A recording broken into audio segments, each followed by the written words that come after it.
don't know everything about me. I've lived a lot of lives. Before I was an Avenger. Before I got this family. I made mistakes. Choosing between what the world wants you to be. Garbage in, garbage out.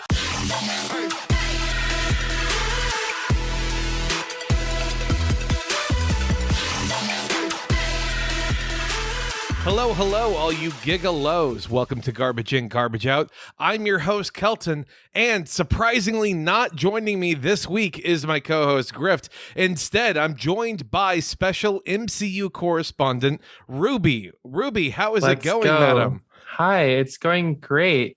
It's going fantastic. I'm glad I have an official title now. Yes, Good certainly. Something that we can check back into, which I definitely am going to want to keep exploring as we see just the fascinating tales of the Marvel Cinematic Universe, wondering like what other articles of clothing are going to get various origin stories. Time will tell. I hate how fucking excited everyone is on Twitter about that. I went through the tags and everyone, oh my God, the best.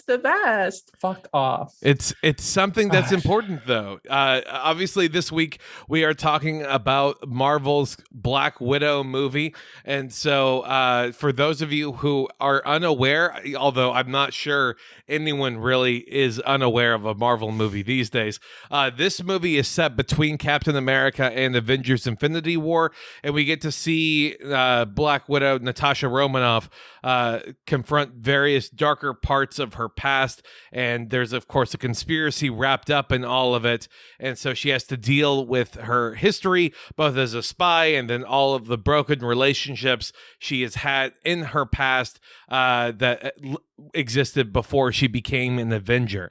So that's kind of like the bird's eye view point of view here. But more importantly, Ruby, what did you think about this movie? Let's discuss. So I thought it was better than I was expecting it to be compared to the expectation I had when it was first like announced that Black Widow was getting a solo movie or whatever. It was I like not like as a movie better, I guess. It was more enjoyable than I was expecting it to be by like a long shot. I really thought I was going to be fucking like bored as fuck the entire time. I had a good time. I had fun watching it, which is not what I was expecting. I was expecting to hate like every minute of this movie, which I managed not to. So, I mean, with Marvel movies especially, it feels like you kind of have to grade on such a curve because even at their worst, they're probably C tier when it comes to the action and the effects and the pacing and stuff. The issue, the effects can be worse than C tier. This movie's effects were not C tier, I don't think. Shout out, by the way, to anyone who was able to watch on Disney Plus before they managed to edit out a few frames that showed some of the effects harness work that Florence Pugh was using in the third act. I don't know if I know. I saw it as a torrent. So okay, well, I don't know if that was in that one. You possibly, for several frames, it was very apparent in some of the CGI effect where you're like, what are those three streaks that are on the screen? Oh, those are the wires. Okay, I see. Well, that's so funny. Yeah, that's awesome. I mean, it happens. They did a lot of the post-production. Well, I shouldn't say a lot because this movie has been delayed, but a lot of what they were going to do for the touching up process and the crunch they do before with these movies, before official big release, that of course got pushed when Black Widow did. So, my basic thoughts on this film though is not necessarily great. I wasn't a huge fan of it personally. Unsurprising. I mean, I appreciate Marvel movies for what they are. So I try to look at it and figure out, well, why did I have an issue with Black Widow? So then I can kind of help deviate some things because this is the first Marvel movie that was rated PG-13 for thematic content because I guess it deals with a darker nature than the destruction of half of the universe somehow, some way, But regardless, I don't think it actually warranted that PG-13 rating for the thematic content. It didn't seem any deeper than anything else, but maybe that's just because it kind of all got lost in what I felt like was some fairly generic action scenes. And well, I mean, the whole plot itself is a little generic, but the action was serviceable enough. And I kind of wanted to shout out the second unit director who headed up all of the action. It's a guy named Darren Prescott.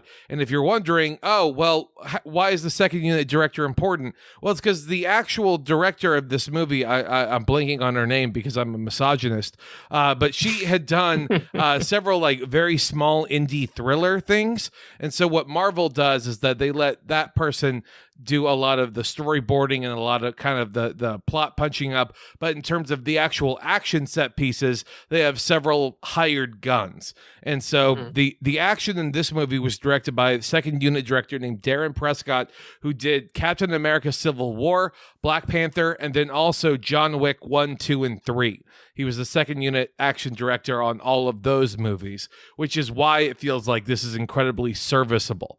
Now, my issues involving the characters really kind of, I figured out what my problem with it was when I found out that the script was written by the guy who wrote Godzilla versus Kong. That, I mean, like that was kind of the explanation right there. Was like, oh, I can see that. Maybe, just maybe, you should, I don't know, hire a real person to direct or not direct, to write a script.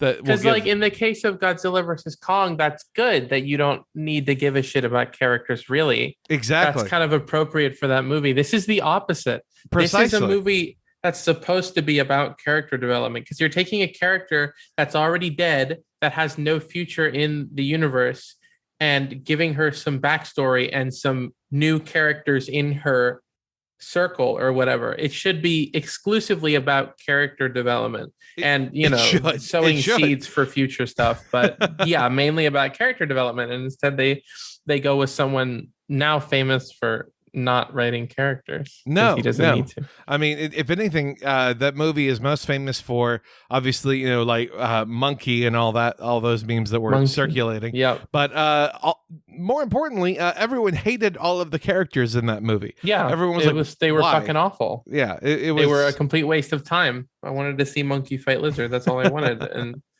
so, they wasted tons of time with characters that were underwritten. Like, I don't understand. Exactly. And that I think speaks a little bit more to my issue with the Marvel machine, which is where you go with a hired gun to direct your action movie. You get a quasi indie director to try and add a little bit of like real street cred of this is going to have the more mature themes, even though it is kind of just the same level of shallowness. Yeah. And then, you know, you don't really care about the script because all that needs to happen is plot point A to point B, and that didn't even need to happen since this is basically a prequel to whatever Florence Pugh's set up for involvement her Black in Widow. Not even her own show, because it's her involvement in the Hawkeye show. Oh my god, that they set up. She's not. I don't think she's getting her own. Not anytime soon, where it would warrant excitement. She's getting shoved into the Hawkeye show. Yes, she's going to be on the Disney Channel original movie tier of Marvel movies. So very, very excited for this. It's fascinating to see what some people, specifically what Scarlett Johansson would describe this film as, because she's talked about it being a mix of The Fugitive and Terminator 2 as well as Logan. And I did not get any of that. I mean, there was a chase sequence, so I guess that's like The Fugitive. And then there was a killer cyborg robot-esque type villain, so I guess that's like Terminator 2. But none of that really kind of shone through a little bit. Like it's not in the slightest. It's like all it felt like was generic, like a generic spy movie, but with the trappings of the Marvel universe on top of it. You get the little cute references to superheroes and stuff on top of a spy movie. That's not very good. I was about to say I need to do a little bit of a pushback here because I don't think most real spy movies go into a weird third act where it's all just kind of a CGI wash fest. Yeah, people are on sound that's stages. another.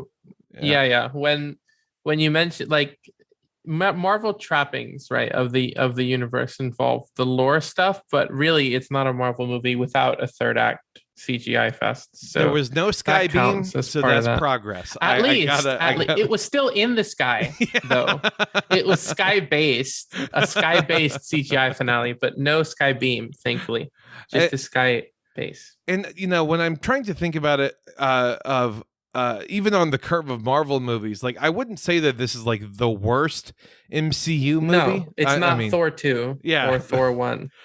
See, I'm a sucker for Thor 1. I love Thor 1's fun, but it's bad. You get it's Dutch angles, movie. You get like it's bizarre a amount of time. Annoying movie. Yeah, no. We're going to talk all about Asgard and this intergalactic thing, and we're going to spend a bunch of time in Arizona. In the New Mexico desert. That's right. New Mexico fucking desert. Yeah, I'm going to fucking see Walter White selling meth on the corner and have Thor punt him into space. That's the movie I want to see. Yeah. People often talk about like phase 1, phase 2, phase 3. Like, where can you tell the difference in MCU movies?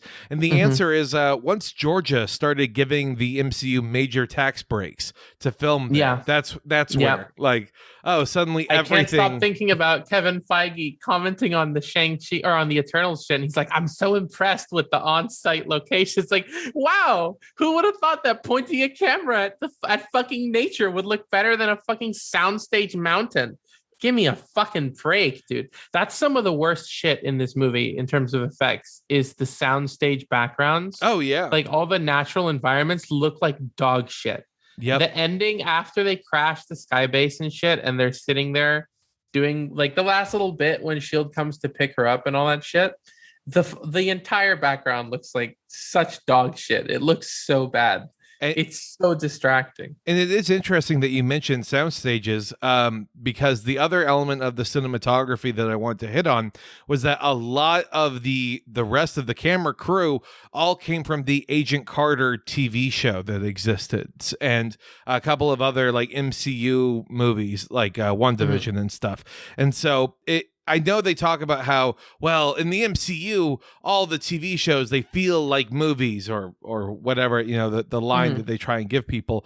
But what it's actually done is made their movies look like TV shows. Yes. And look flat. I agree. Yeah. And the TV shows are like the budget they give to the TV shows and the talent they've put on WandaVision and Loki and the other one look good. I like the look of those shows. Sure. I think they look good, especially good for TV. They feel like high budget TV. The movies now feel like low budget movies, despite having these astronomical budgets as a result, which is super disappointing because the movies are supposed to be the tentpoles. The shows, in terms of like being an MCU fan and a comic book movie fan in general, are supposed to be for deeper dives into characters and for like retellings of classic comic book stories that don't have time for movies or don't have the importance for a movie. Correct. Or even to fix things like I'm assuming, at least from a design perspective, I don't know because I didn't watch it, but they fixed Zemo in The Falcon and the Winter Soldier. Oh, yes. Because Zemo was fucking absolutely wasted in Civil War.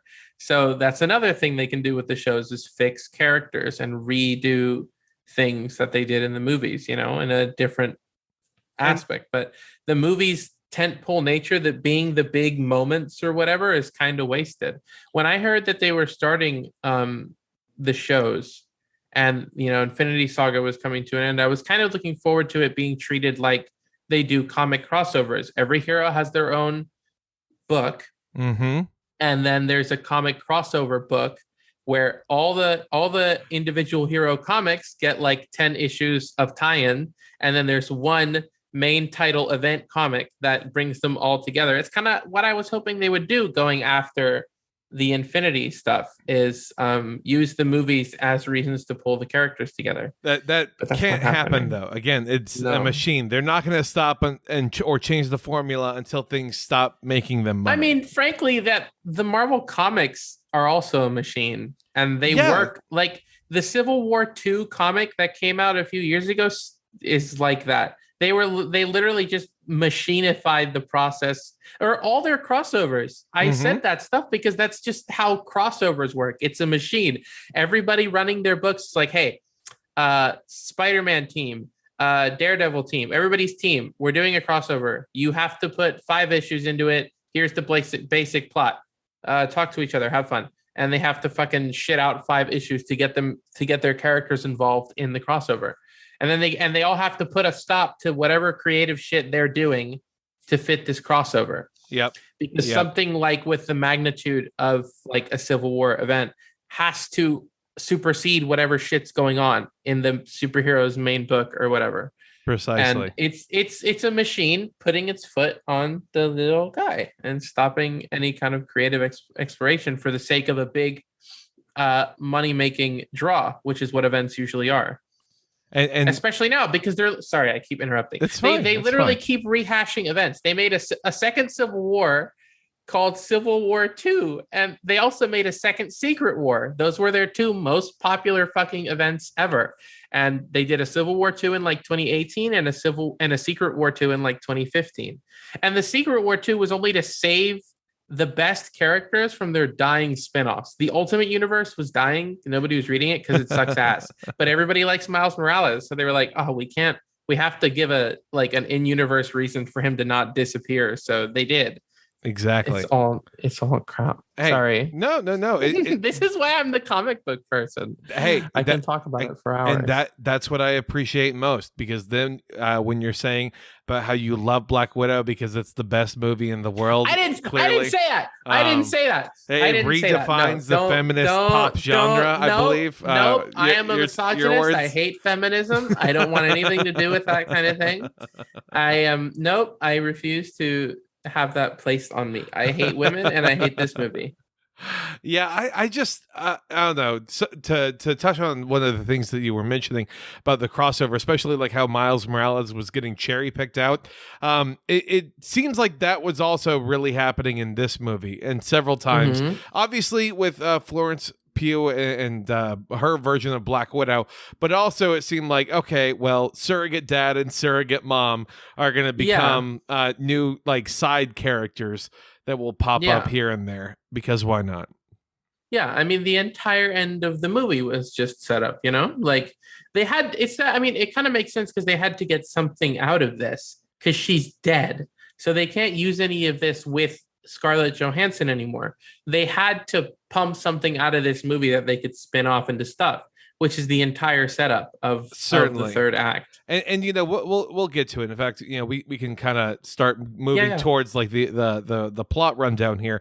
But just seeing a third act develop into what was going to become the Black Widow TV show, as I would call it, where you weekly get to see like fixing a case and then popping. Exactly. It's all set up. You're just getting a TV show pilot in the third act, really. And I really could not. I don't know. It just didn't resonate with me. That's with solid, to be honest, action. That story is not interesting to me. The only reason I would watch it is if they put David Harbour in it.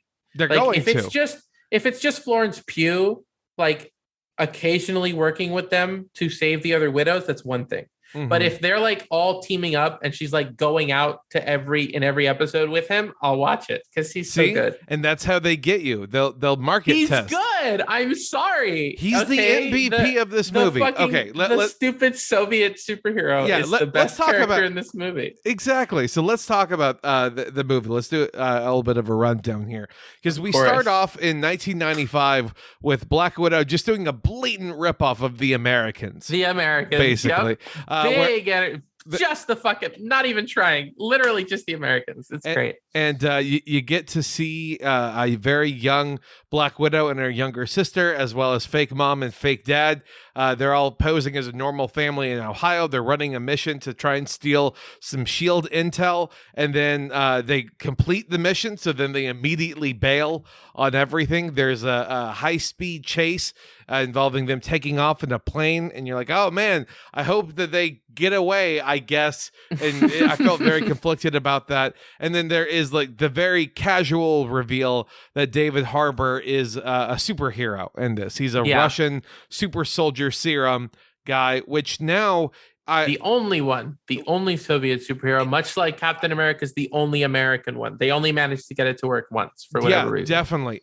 For sure. Again, that's not something that Falcon and the Winter Soldier dives into at all, about Isaiah Bradley being an African American who becomes the Captain America in the 1950s and then gets all experimented on and stuff. Regardless, for whatever reason, super soldier serums, you only are able to get one successful one. Yeah. Okay. Great. Because then you get their goal accomplished of super soldier armies. Then it's not a superhero character. Yeah.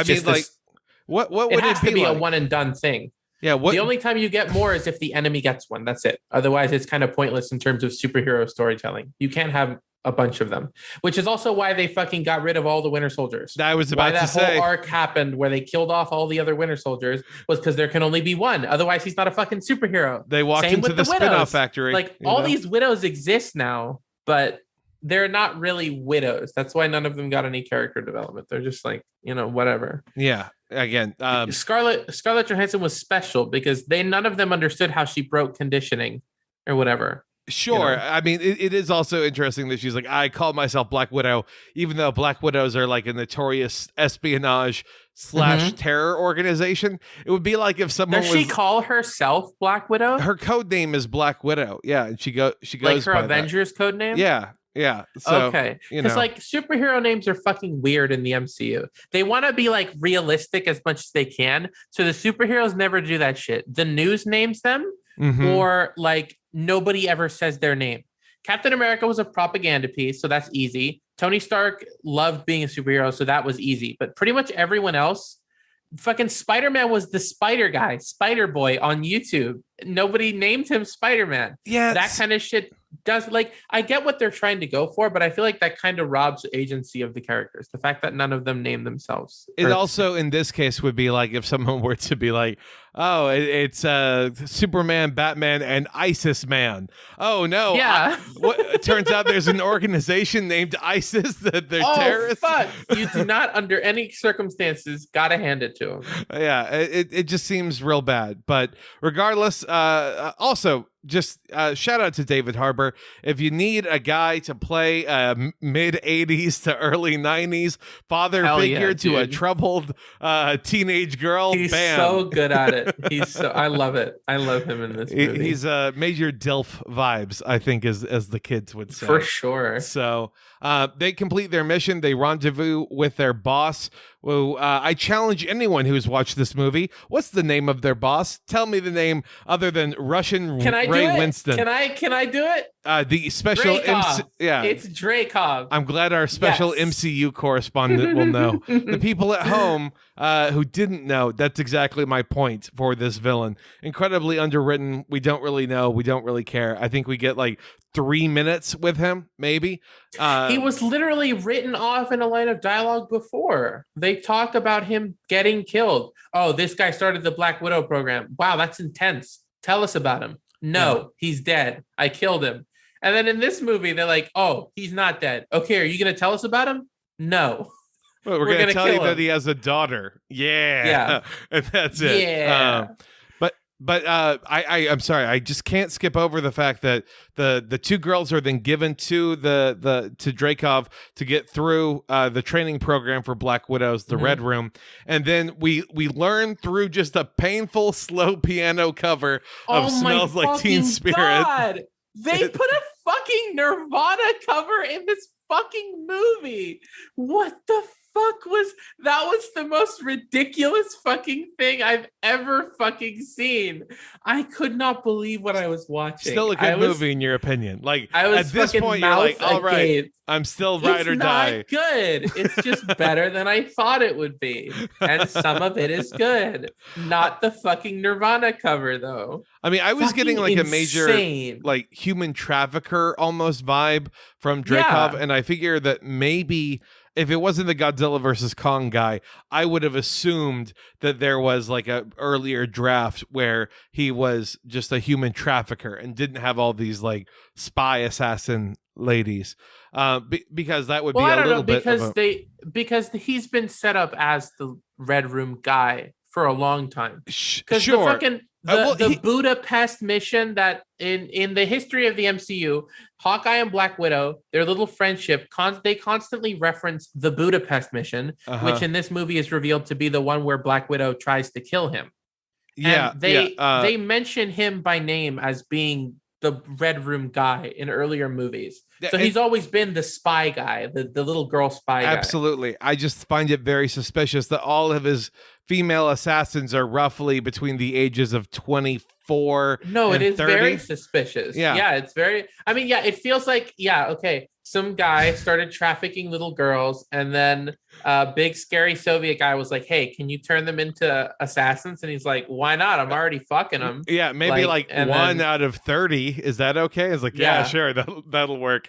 Yeah, that'll do. It just got like, I don't know. I got some like weird, almost like Epstein wanting to touch on that in the zeitgeist that Marvel was trying to tap into. He is a fucking Epstein guy, but they're not going to go there. But I would have loved to see a third act scene where Black Widow is having to just beat the shit out of some mind controlled 11-year-old female assassins. Yeah, that would have been awesome. She's trying not to hurt them, but they're trying to kill her. Like that would be a fun game to take place. What was disappointing is that they implied that there would be, because like the girls she fought are all the girls that got kidnapped with her in that intro scene.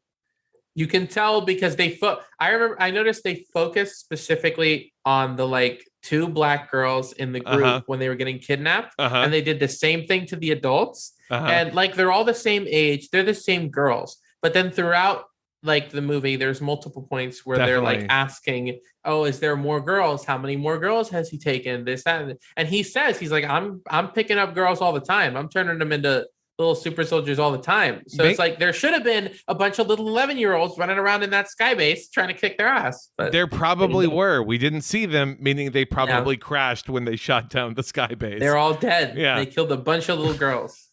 Actually, none of them died. They all got turned into little baby Taskmasters. What ended up happening here? Oh God, we'll get to Taskmaster in a second. Anyway, we see Natasha defect to. Yeah. We'll talk about what they did to Taskmaster. Don't worry. Natasha defects to S.H.I.E.L.D. She thinks that Dreykov is dead, of course, because she blew up his building in Budapest, as you were mentioning earlier, and she feels guilty because she killed his daughter. So we get Chekhov's dead daughter getting kind of name dropped there. Yep. And I'm like, oh boy. Most obvious thing in the world, they're not going to fucking make Black Widow a child murderer, dude. They're going to act like she feels bad because she thinks she's one, but they're not about to make one of their superheroes a fucking child murderer. That's not going to happen. Can't sell too many backpacks with that being the implication. So we jump to 2016 where she's now a fugitive living in Norway. And then meanwhile, her sister, Yelena, who's Florence Pugh, the heir apparent, we get to see her kind of do some cool spy stuff and kill a former Black Widow that had defected. But then she comes into contact with something called the Red Dust. There's so many red things in this movie. Red Dust, names. Red Room, Red Guardian. It all kind of blurs together a little bit. But that frees her from the mind control, which I thought, okay, so there is a rogue Black Widow agent that got a serum that was concocted by someone else who was also in the Red Room. Like, I wonder what scientist lady it was going to be. If only they had shown like how the mom was a scientist type earlier. Oh, they had? Great. Well, clearly it's her. They're not going to fumble the bag this heavily, right? And they did. Yes. Because she's not. That's just a thread you don't get an answer to. A much more interesting story that you're not going to get to watch. And we can find that out when she is a supporting character on Black Widow TV show. Now available on Disney Channel. It's not great. So anyways, Florence Pugh sends the antidote to Scarlett Johansson, hoping that she'll bring some Avengers with her, and then they'll kind of be able to try and take out the Red Room. But before too much can happen, Natasha is attacked by Taskmaster by having a missile blow up her car, and it flips over several times. Absolute bullshit. She's not dead. Absolute fucking bullshit. The way they did that shit, she's dead. Natasha instantly. Is not like a superhero. She's just they make jokes about that in the movie, that she's just a person. And The fucking car gets blown up from underneath and then flips like 5 times. Yeah, that is such bull. That's fucking ridiculous. I mean, she should be dead, and I understand the idea of, oh well, in spy movies like James Bond has survived so many things that he also shouldn't have. It rarely happens in the form of car explosion, falling from 60 plus feet while landing on things, and then fucking sky death scene that occurs as an entire base falls on her. But anyways, Natasha is attacked by Taskmaster, who is like the super secret agent person that General Dreykov sends out only for the most serious missions. Gee, I wonder what Taskmaster's deal is. I wonder who this guy, definitely a guy, is. We're honestly, I knew it was a girl just because of spoilers. Like, I opened Twitter on a Friday and it was like, Lady Taskmaster, oh my God. No, it wasn't even that. Ken fucking spoiled it. Ken just decided to tweet, Taskmaster's a woman, by the way. And I'm like, I didn't know. I wouldn't have figured it out. I'm really stupid. I wouldn't have, I knew something was up with his daughter, but I wouldn't have assumed that Taskmaster was a woman. Even though, when it's super obvious. That's why Taskmaster does not speak the entire movie. Precisely. Because they made it a woman and they wanted to surprise you. This is the girl boss movie. We have girl boss terrorists, girl boss child murderers, girl boss fucking incredible. Like, it's literally the joke that they played up with David Harbour when they all rescue him and Black Widow and Yelena are like upset at him for not being a dad. And he's like, you're both the most like deadly assassins in the world. You spilled so much blood. I'm so proud of you. It's literally that, but the movie was doing it unironically, like acting like it was super proud that these girls are so violent and aggressive and just absolute killing machines. I mean, it just a lot of girl boss stuff. And, I appreciate a movie where, like, all of the people are women on the level that, like, in a lot of other action movies, it's all of the guys are. It's only guys, and it's a boys' club. It just seemed a little bit like, at least with the Taskmaster character, who, at least from my experience in the comics, you I'm sure you must know a whole lot more. Taskmaster is kind of a quippy, smart mouth person who can duplicate because he goes anything. up against Spider-Man and Deadpool a lot. He has to match that energy, and he is like, I was gonna say his name is fucking Tony Masters, but Jesus. That's a thing for every comic book character. But his name is fucking Tony Masters, and he just has a photographic memory. That's his superpower.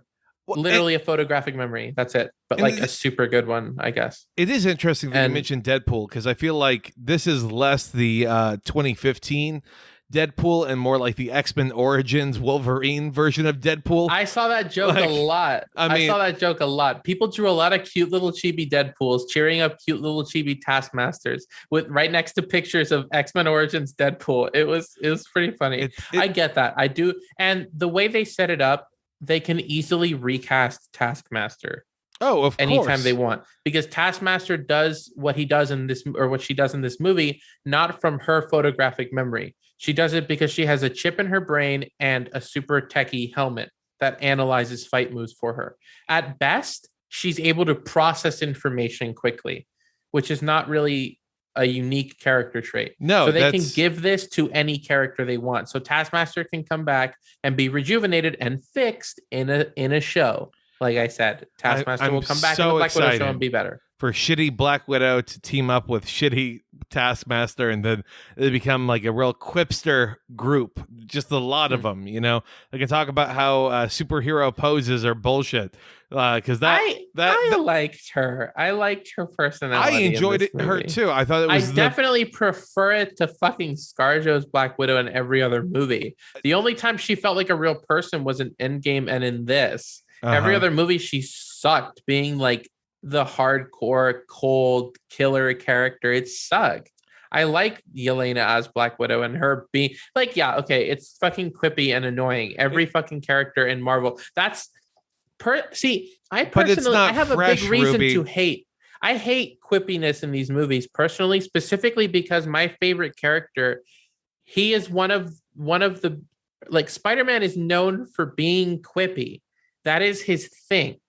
Is he's quippy in the comics. The other heroes are not like that. Deadpool is because he's a comic relief character. Spider-Man is quippy, but because everyone's fucking quippy in the movies, they made Spider-Man annoying instead. His entire debut in this universe was where he wouldn't shut the fuck up, and fucking Winter Soldier and Falcon had to tell him to shut up because this is a fight. You're not supposed to talk so much. That's what they gave him. They stole one of my favorite superheroes' only personality traits is his quippiness and fucking shove it onto everyone. And it's super annoying because when you get to the point in your story when stakes are supposed to be high, everyone knows this by now. It's annoying when they're quipping at Thanos while he's killing half their friends. That's annoying when they do that kind of thing. When nothing is taken seriously because they're constantly quipping. But I kind of like it with this character because we had the alternative with ScarJo's Black Widow that was worse. So I'll take it. I'm so glad because she is this new Black Widow. When they meet up, she is a match for Scarlett Johansson hand-to-hand combat, but she can quip. So yeah, that's really cool. And she's the only character who has quips or comedic beats. They definitely don't double dip in this when they decide to then try and figure out where the Red Room is. So that way then they try and go find their fake dad who's in a Russian prison, who is somehow his super soldier serum has allowed him to get fat while in a Russian prison, which, I want to know how that works. They only did it so they could do the fucking Mr. Incredible scene. Literally red suit fat ass is trying to get back in his red suit that doesn't fit him anymore.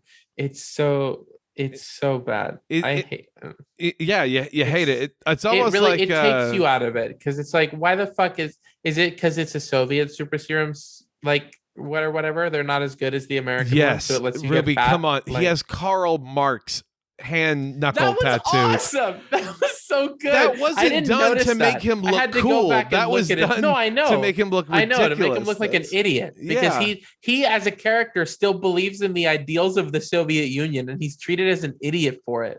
He's coming out like he looks at Scarlett Johansson, he's like, look at them. They imperialized you. How could they?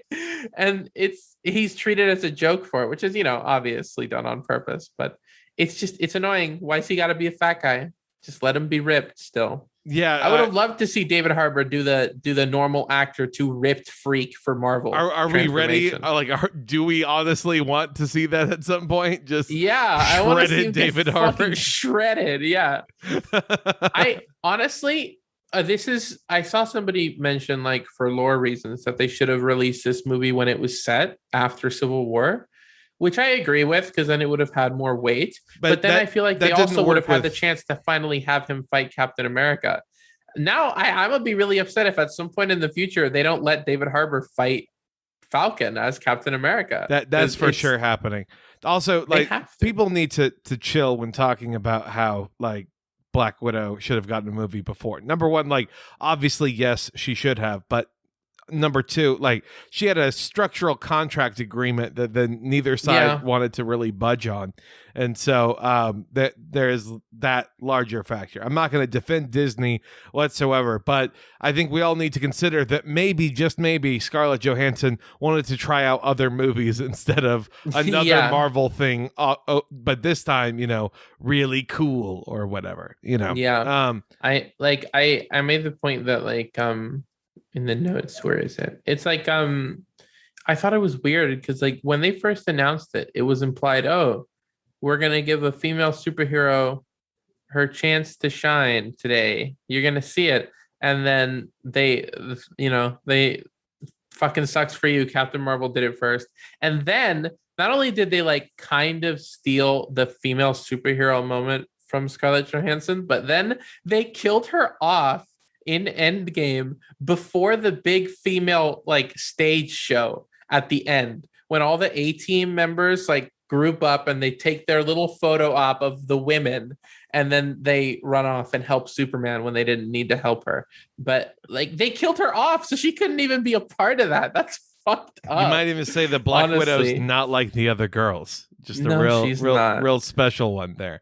Yeah. So they try and they rescue their dad out of this Russian prison, so that way then they can get the location of the Red Room, which the only things we know about are the Red Room is constantly changes locations. We don't know where it is, but the guy who's been in a Russian prison since like 1980 whatever definitely will know. He'll know the exact location right now. That definitely tracks. Sure, fine.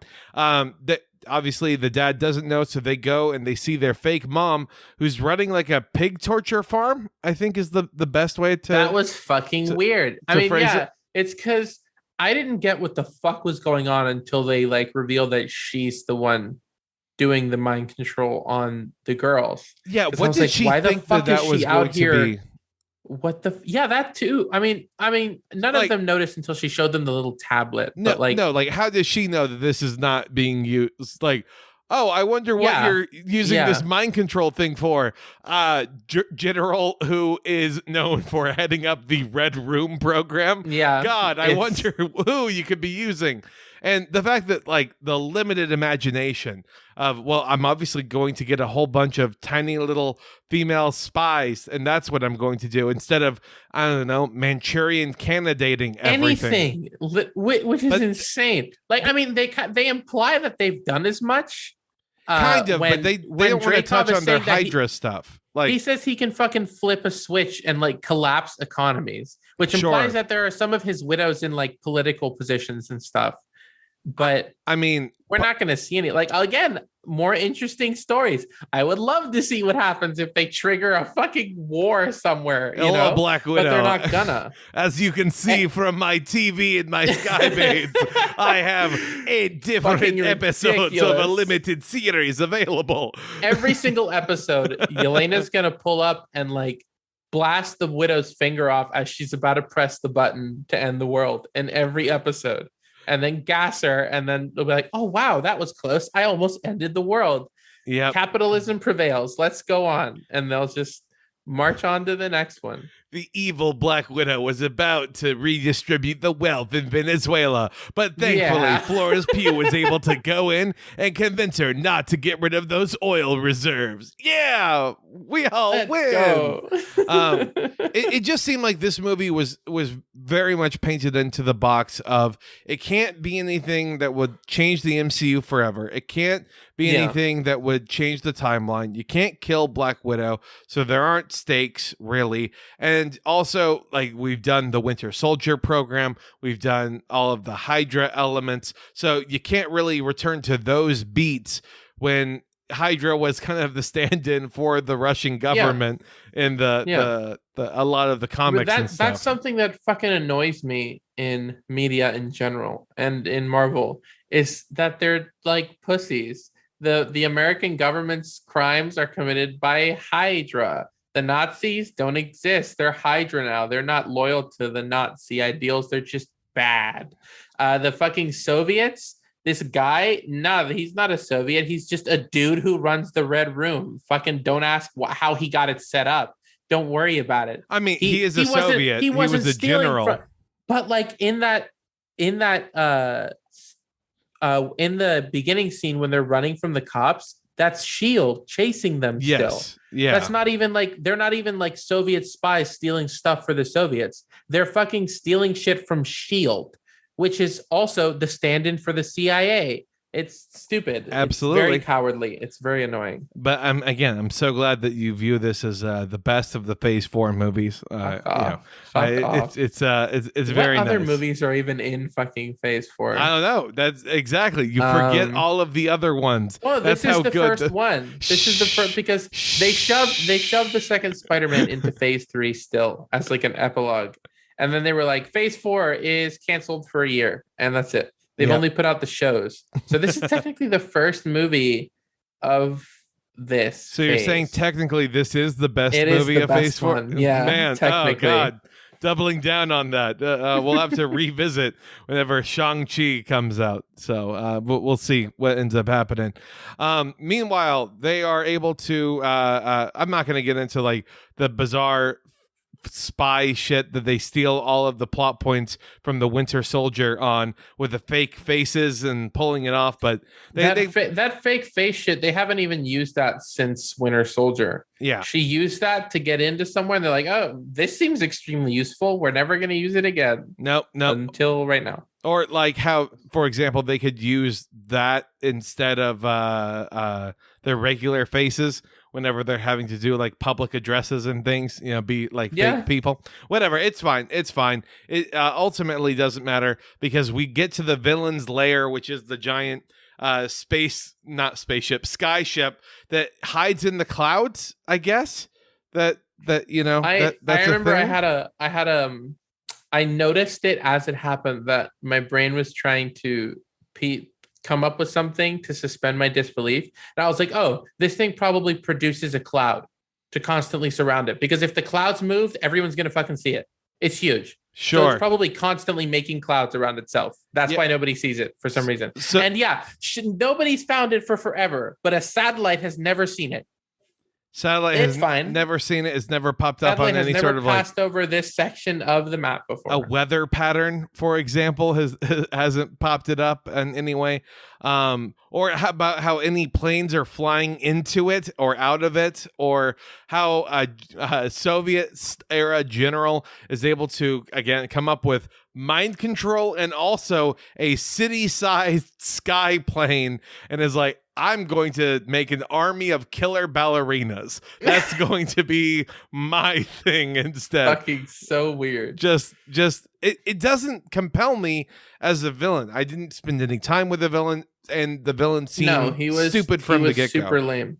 He was super lame. I mean, again, Thor 1 might be a bad movie, but I'll take Loki over General Dreykov as an antagonist. I mean, I'll even take Thor 2's villain. What is it, Malekith or whatever? The Dark Elf? Bizarrely, weirdly, racially, maybe. I don't know how that goes these days. Yeah, the Dark Elves. We can't let those Dark Elves take over Asgard. Don't want any Dark Elves in our Nordic imagery for whatever reason. Sure. Great job, Odin. But again, like I just could not feel compelled. And so then when the big reveal of why Black Widow can't kill Ray Winstone in person. That was fucking weird. That was fucking weird as fuck. Want to tell the good people? They definitely just admitted that he fucks them. Yeah. The only reason she can't fucking like beat him physically, he trained her to like when his pheromones. I hate that fucking word, by the way. Anytime someone says fucking pheromones, they're a pedophile rapist. Yep. Period. End of discussion. Pheromones and age of consent. The same people use those words all the time. He got her to her body reacts to his pheromones, and she cannot bring physical harm to him, which is also portrayed very strangely because that seems like something where like if she went at him with a knife, her grip would get weaker, and or she a like gun wouldn't be able from to across the room. She like full force swings it and stops. Like there's a magnetic field stopping her fist from like pushing the knife into him. She like can't physically move, which does not seem like something that works that way. Couldn't he just have had a code word that then would just kind of but the Winter Soldier did that. The Winter Soldier did that. You can't do that. Exactly. Simpsons did it. Again, I know it's a real problem here. It also makes it weird that then Black Widow can't kill him, but new Black Widow, Florence Pugh, has no problem running up right beside him with her killer batons and then stabbing it into the plane and blowing it up and then killing him later on. It just, I don't know. It seemed like it was one of those. She had to in that scene, just to give a little context to anyone who thankfully didn't have to watch this. You find out that she knew before because her mom told her, oh yeah, he fucking juiced you up with his daddy smell. You're not going to be able to hit him or anything or hurt him because he made you like that. And she's like, well, then what do I do? And she's like, you have to sever the nerve in your face or something. Sure. That gets you to smell it. Don't understand, but okay, whatever. And she goes, okay, like she's like, that'll be hard. I'll figure it out. She does it by slamming her face into his desk so hard that you see blood. That she severs a nerve in her fucking in her face. Yeah. And she starts bleeding like she just got stabbed there. It's in the center of her fucking eyebrows. And she's like, yeah, I'm just going to sever the nerve. And he's like, oh, what? What are you going to do? And she fucking just in her fucking desk, in his desk. She's like, oh, I can hit you now. What? That's fucking, that feels like if she had gotten, he beat the shit out of her before a little bit earlier in the scene when you find out she can't hit him, but you haven't been told with a flashback that she already knew she wouldn't be able to hit him. So she was faking him out. You're still, as an audience member, if you're an idiot, under the impression that she can't hit him and she didn't know. He's beating the shit out of her. He's punching her in the face. He's kicking her. He should have severed that nerve himself by punching her in the face. It's almost like he would know not to hit there or something, Yeah, but that's not the implication that's made, because you're also not supposed to know that she can bust out of it by doing that or whatever. It's such a weird such a weird scene. I hate a lot of weird vibes. They really pushing this Epstein guy, but they won't call him that. It's so fucking weird. And they're not going to even try and pull a Suicide Squad. They're not going to say there's a tiny implant in the base of your skull, and that's the thing that is allowing him to control you, and you have to deactivate that. No. Yeah. Whatever. Fine. So she's able, of course, to then finally beat him, punch him. They blow up his sky base. There's this pretty. I thought, even among all of the garbage surrounding it, the sequence where they're falling from the sky, and then fun. You see Black Widow fighting various people going through airplanes, through the hangars of airplanes, all around, and then fighting Taskmaster, and then utilizing parachutes to adjust the speed at which you're falling. I mean, that was clever, and I will give them that. And that's why I will say I have to give credit to the second unit director, because the action guy is the one who's actually making that scene possible, not the storyboard person who says and then they fight. And that's it. It's like every time I watch these movies, I just get ideas for where their potential could have been. I would have much preferred a grounded secret base for the Red Room that was just really hard to find for whatever. They could come up with a bunch of reasons. You mean the secret base that exists for the Winter Soldier program? And, yeah. Literally, if they want it to be especially hard, because their reasoning was stupid. They see us in the sky and Black Widow's oh, well, no wonder no one saw it. No one thought to look up. Haha. That's stupid. Fuck you. They would have looked. They're looking. Oh, that's stupid. They could have come up with some tech or some shit as to why it couldn't be found. And then the fight scene between her and Taskmaster could have been, I think, a lot better looking, because this was a fun sequence and it was a really fun fight, but it was very marred for me by how shitty everything around them looked. Yep. Any piece of rubble or plane or anything that they were not in immediate contact with, that was just in the sky around them, looked like dog shit.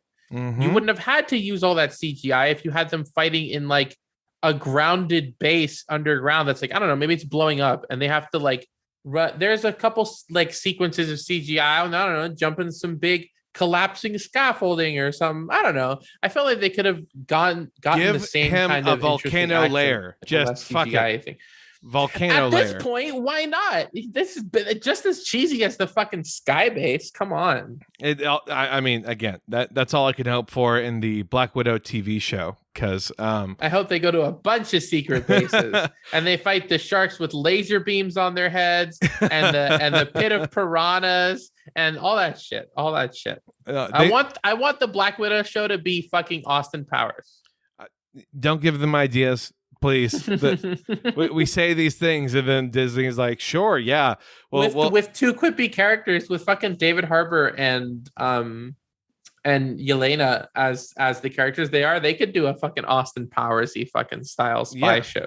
There's definitely a Captain Britain kind of lurking around, They're doing that already. Oh, well then great. They're doing that for the What If show. They're making Peggy Carter Captain America, but she's Captain Britain. Oh, I see. I was thinking Captain Britain, but have Henry Cavill. Yeah, as an actual character. But I feel like they're not going to do that because they're doing that thread in this What If show. Everything in What If is going to be well, this is not going to happen. So You get it in What If, and shut up.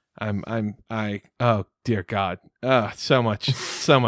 The content, it fills my veins. It makes me. And they can't do something like Captain Britain now because there's no more serum left. They're going to throw out the point of these super. They're going to throw out the point of Captain America if they find more serum, because then they'll be like, oh, well, why don't you give it to Falcon? He's supposed to be Captain America. You have to soup him up, but they're not going to do that. They're not. I hope they don't do that. I really hope they don't do that. Sure. Yeah. I'll believe that would piss me off. Oh yeah. No, the serum's all gone. Sure. But there's still the serum that makes Spider-Man. So, that wasn't a serum. That was a spider. It was a radioactive spider. Fine. It wasn't serum, some special venom, juiced whatever. up spider. If they make it a juiced up spider, I'm gonna be pissed off, because it's supposed to be classic ridiculousness where radiation, instead of giving the spider cancer, made it give people superpowers. That's all it is. Fine. It'll be like a radioactive Triscuit, and that will be the thing. It's not going to be though. It's not going to be though, because everything in the Marvel universe is mostly based off the Ultimate Universe for some fucking reason. So the spider's going to be fucking experimented on by Oscorp. They're going to put fucking Norman Osborn in the next Spider-Man movie, and you'll be like, Peter, I killed Uncle Ben and I gave you the superpowers. What? No way. I hate it. I hate it. That's what they did in the Ultimate. It's okay. I hate the Ultimate Comics so much. I'm sorry. I'm going to say for a second, dumbest shit in the world. The Ultimate Comics, what they did to Spider-Man was so dumb, and it was fine, but also terrible. They made it so that Oscorp made the spider, and Peter's dad fucking created Venom. Peter and Eddie Brock's dads were working together to make a cure for cancer that turned into Venom. Fucking insane. That doesn't make any... Okay, I'm done. All right. It's okay. I'm going to stop. Hey, I'm going to lose track. I have to yell about this. I have to yell about this movie, not about random comics that are not related. We're talking about Black Widow, not Spider-Man. Two very different arachnid type things. Come on now. They all land, and then new Black Widow is given a whole bunch of vials of serum, and are told you have to go synthesize the cure. You have to go give it out to all these other Black Widows that are out there. She has one left. That's not going to be a problem or a plot point, I'm sure. There's only one fucking vial left. It's going to be God. It's fine. They all leave. Black Widow stays behind.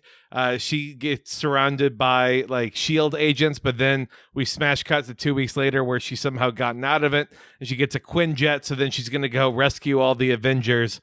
Yay! Then credits roll. 10 minutes of fucking credits roll, and then we're told about how after Natasha dies, Yelena, her sister, is finally visiting her, and then that's when the Contessa Valentina from the Falcon and Winter Soldier show. Oh, is that who she is? Yes, okay. Yeah. I knew she was supposed to be someone important, but I was like, I don't recognize her name from comics, so I didn't know who she was. But I knew she was somebody would recognize. She is basically... She walked in look at me, I'm a character, and I'm like, I don't know who you are, but okay. And see, it was supposed to be a bigger reveal. It was supposed to be whoa, who actually is she? Because this movie was supposed to come out before Falcon and Winter Soldier came out, and so we got a lot of kind of bouncing around there. She is basically I think she's forming a Dark Avengers of some kind. Is she? What? Okay, tell me real quick what the deal is with her in Falcon and Winter Soldier. Do you remember? She recruits evil Captain America to join her secret task force, just like she is recruiting new Black Widow. The one who killed a guy, decapitated him with the shield. Yeah, that guy. I don't know that. Yeah. Well, what? He fucking decapitates a guy? Yeah. It's fine. I didn't know that I knew that he was an asshole, and they didn't give it to Sam. Sam was I don't want to be let's put it in a museum. Yep. And then they were like, no, here's Captain America. Yeah. I didn't know he fucking decapitated a guy. Jesus. Yeah. It's a whole thing. I mean, that makes it seem way cooler. It's of course shot in the most PG-13 Marvel friendly way possible. But yeah, they're can you believe it? He did this. It's actually I very much can. It seems also that's also really stupid though. I'm acting I'm surprised, but Captain America killed guys all the time. Yep. In his movies. The Marvel heroes don't give a shit about killing people in the MCU. Only Spider-Man does. It kind of pisses me off, but I'm kind of relieved that they didn't have him just kill whoever he wanted. They did it once The important thing is that Spider-Man has stayed pure. No blood is on his hands. Yes. Get ready for Spider-Man 3. That's important to me. All blood on his hands. That is important to me. That Only he stays blood a good on his character, hands. true to his comic book origins. To save and Aunt May, he has to choke out MJ. That's what happens. Vicious scene, Jesus. Uncut, R-rated. We're bringing back the emo Spider-Man. Yep. He's coming back. Spider-Man 3, second time's the charm. So now I'm sorry. And then the post-credit scene is like, by the way, you should try and kill the guy who's responsible for your sister's death. And they fucking show Hawkeye. And like, I'm not going to watch the fucking Hawkeye series. I'm just not. Also, how the fuck would she know that? Hawkeye didn't even tell any of the Avengers what happened. She's like, he said evil he came Nick back Fury. and she didn't make it. No, how the fuck would she know that they went to Magic Planet and killed her for Magic Rock? Hey. There's no way she should fucking know that. That's so stupid. I mean, like, my best guess is that she's actually a Skrull, and so then she has like alien liaisons. But that's a theorem for another day. We are here to focus though on the final review and rating system of how many trash cans do you want to give this movie.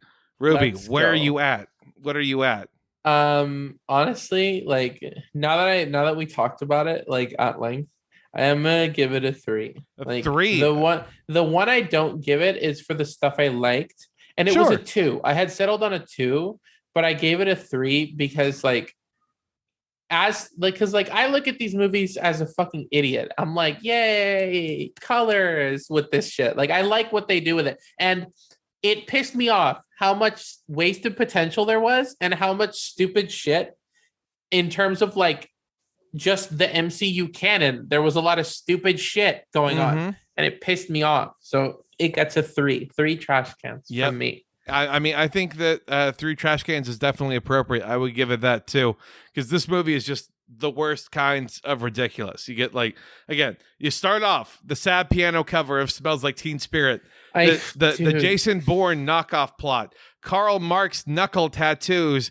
a villain with a secret sky base, in credits pitching you a Disney Plus TV show. Like, it is garbage through and through, but the action is kind of okay, and that is a saving grace. So watch best of Black Widow action fight choreography, and then you'll be fine.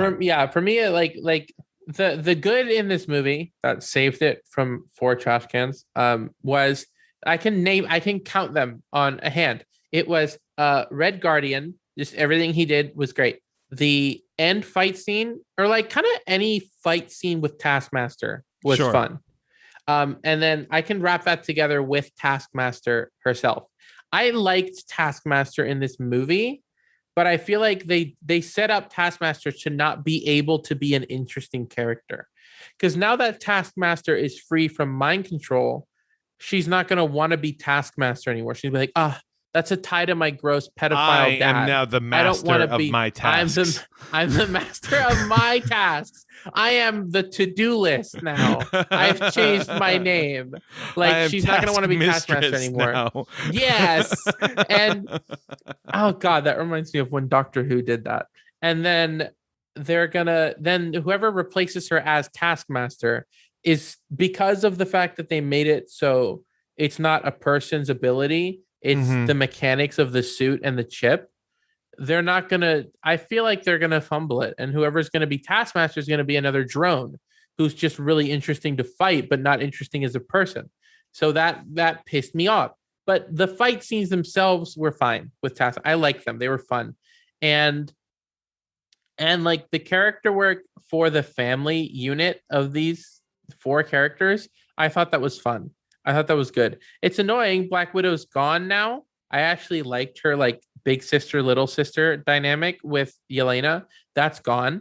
And I feel like Yelena's not going to work with Red Guardian and her mom at all. Or like if she does, she's going to come by to her mom's farm, be like, hey mom, help me find this person. Okay. Typing, found them. Okay. Bye. Hi dad. He's going to be like, hi, I'm still fat. And that's it. Like they're not going to mix them together. So I feel like that family dynamic is gone. I'm not going to get more of that. So that's just annoying. But while it was there, it was fun. The rest sucks. Hey, and that I think is a good note to close it out on. So, I mean, it's good, but the rest sucks. Yeah, Yeah. awesome. Yeah, like what always happens with these movies is they're fine. Most of it sucks, but there's enough in there for you, most likely, to have a good time watching it once. Definitely. The good Marvel movies are the kinds you can watch more than once. But none of the other ones are really bad except for Thor 2. You can watch them, but how much of it you like will determine whether or not you watch it more than once ever again. Precisely. So, Ruby, now we're getting to plugs here. You are the MCU correspondent. Tell us, what do you have going on in your world? Where can people find you? As from before, you can still find me on Twitter at Pussy Jihad. That's me. My brand is still going strong. I'm doing well. Now I have other stuff I can plug though. One, buy my Griff Shop collaboration. Hell yeah. Griff.shop, search bar, promoter, or go to collaborations and then best selling. The shirt's still on the front page. I beat the fucking Posadist beanie and the hat.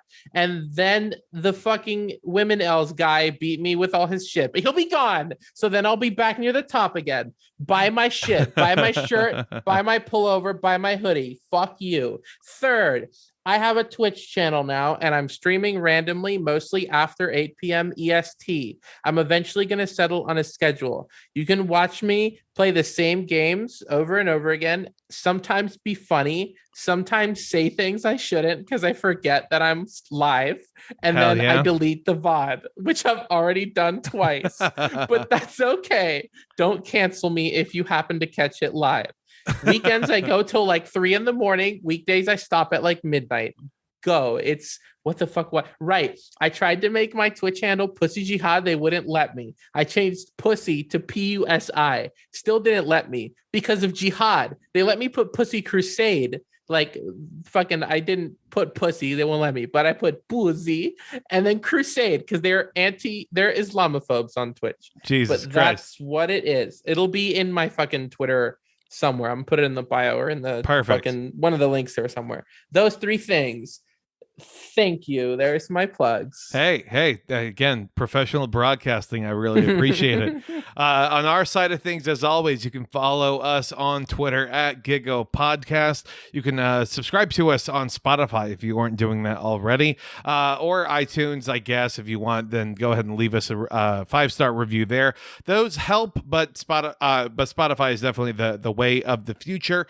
Also, go ahead. Follow them on YouTube if you're not a freak and you use YouTube Music like I do. Oh, follow my God. Them subscribe to them on YouTube and listen to them. I didn't even realize we were on YouTube Music. Fuck yeah. That's because you can find any video on there. Actually, that's true. That's true. Actually, let me check because it's usually easiest for me to find you through Google Podcasts because that one just opens the fastest on my fucking phone. Hey. I will tell you right now if you're on here. Hold on. All right. Go on here. Boom.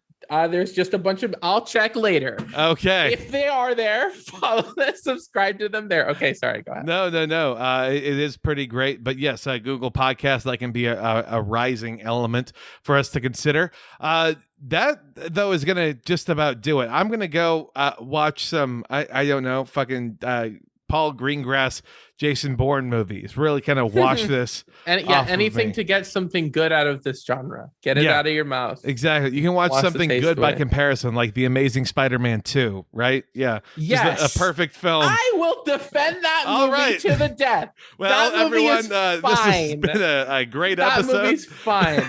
That's right. Thanks, Gigolos, for listening. Tell him he's wrong about the Marvel movies that are good. Tweet him and at him and don't leave him alone. He's wrong about Amazing Spider-Man 2. That's exactly right, y'all. Well, until next time. See ya. Deuces.